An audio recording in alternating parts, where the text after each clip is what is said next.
আজকে আমি যে ওষুধটি সম্পর্কে বলতে চলেছি সেই ওষুধটির নাম হচ্ছে ক্যাসকারা স্যাগ্রেডা।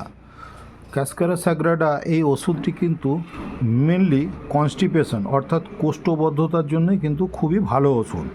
এই ওষুধটি কিন্তু মাদার টিনচার ফর্মে, এইটি কিন্তু প্রত্যেকেই বাড়িতে রাখতে পারো তোমরা, এবং প্রয়োজন বোধে যদি কোষ্ঠকাঠিন্য খুব বেশি মাত্রায় হয়, হয়তো মানে মলদ্বারে ব্যথা হচ্ছে, মলত্যাগ ঠিক মতন হচ্ছে না, বা খুবই যেটুকু হচ্ছে সাফিসিয়েন্ট নয়, এরকম যদি মনে হয়, এই অবস্থায় কিন্তু এটি খুবই ভালো কাজ দেয়। অর্থাৎ এটি কনস্টিপেশনের জন্য খুবই কিন্তু ভালো উপকারী ওষুধ। কনস্টিপেশন হলে মোটামুটি 5 থেকে 7 ফোঁটা করে সারাদিনে 3 বার আধ কাপ জলে মিশিয়ে খাওয়া যেতে পারে, অথবা রাত্রেবেলায় একবারেই 10 থেকে 15 ফোঁটা আধ কাপ উষ্ণ গরম জলে মিশিয়ে খেলেও কিন্তু এর উপকারিতা আমি দেখতে পেয়েছি আমার নিজস্ব প্র্যাকটিস জীবনে। এই ওষুধটি যে কেউ কিন্তু বাড়িতে রাখতে পারো। আমি যেমন বলি যে ওষুধ যেন মিসইউজ করবে না, তো এই ওষুধটি সেই তালিকার মধ্যে পড়ছে না। এই ওষুধটি কিন্তু যে কেউ যে কারো বাড়িতে রাখতে পারো, কনস্টিপেশনের জন্য ব্যবহার করা যেতেই পারে। এ সত্ত্বেও কিন্তু এই ওষুধটি আরও বেশ কিছু বড় রোগের ক্ষেত্রেও কাজ হয়, সেইটাও বলে দিচ্ছি। যেমন ক্রনিক ইনডাইজেশন, অর্থাৎ বহুদিন ধরে হয়তো বদহজমের জন্য কেউ ভুগছো, তাদের ক্ষেত্রে কিন্তু এই ওষুধটি খুব কাজে দেবে।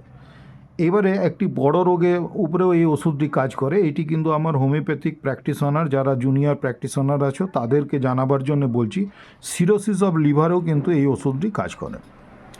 এছাড়াও জন্ডিসেও কিন্তু প্রাইমারি স্টেজে এই ওষুধটি দিয়ে কিন্তু উপকার পাওয়া যায়। এছাড়াও এই রোগটি যেহেতু কনস্টিপেশনের জন্য কাজ করছে, তো এর সঙ্গে রিলেটেড হেমোরয়েডস বা পাইলস, ফিসার, ফিস্চুলা, এই জাতীয় যে কোনো রোগই হোক না কেন, সেই রোগগুলোর মধ্যেও কিন্তু এটির খুব ভালো উপকারিতা পাওয়া যায়। কিন্তু এই ওষুধটি দেবার আগে হোমিওপ্যাথিক প্র্যাকটিশনারদের জন্য বলছি, এখানে কিন্তু ফ্ল্যাবি টাং দেখতে পাওয়া যাবে, আর খুব একটা ব্যাড স্মেল, ফাউল স্মেলের ব্রিথ কিন্তু পেশেন্টের থেকে দেখতে পাওয়া যাবে। এই দুটো জিনিস যদি দেখতে পাওয়া যায়, তাহলে কিন্তু এই ওষুধটি আরও তার জন্যে খুবই ম্যাক্সিমাম প্রযোজ্য বলে গণ্য করা যেতে পারে। এছাড়াও আরেকটি এখানে ইউরিনের সিমটমস পাওয়া যায়। ইউরিনটা কেমন হয়, must wait for minute before flow starts, মানে তার ফ্লোটি আসবার আগে তাকে যেন কিছুক্ষণ ওয়েট করতে হয়, দেন ফার্স্ট ইন ড্রপ। তাহলে প্রথম দিকটায় কিন্তু তার খুবই মানে কিছুক্ষণ যেন আটকে রয়ে যায়, ইউরিনটা যেন পাস করতে পারে না। তারপরে প্রথমে একটু ড্রপ কেটে শুরু হয়, তারপরে আস্তে আস্তে তার ইউরিন পাস করতে পারে। এইরকম যদি সিমটমস কোনো রুগী বলে দেয়, তাহলে কিন্তু তার ক্ষেত্রে এটি আরও ম্যাক্সিমাম প্রযোজ্য হয়ে যাচ্ছে। এছাড়াও আরেকটি জিনিস আমরা দেখতে পাবো এক্সট্রিমিটিসের ক্ষেত্রে, রিমেটিজম অফ মাসলস অ্যান্ড জয়েন্টস। তাহলে রিমেটিক অর্থাৎ বাতের টেন্ডেন্সি থাকতে পারে এই রুগীর, বাতের টেন্ডেন্সি, তার দ্বারা মাসলস পেন এবং জয়েন্টসে পেন হবে, এই মতন অবস্থাতেও কিন্তু আমরা এই ওষুধটির কথা ভাবতে পারি।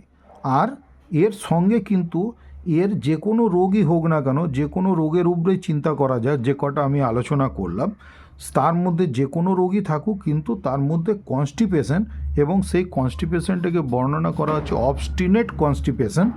এই অবস্টিনেট কনস্টিপেশনটির ক্ষেত্রে কিন্তু খুবই বেশি কার্যকরী। Thank you.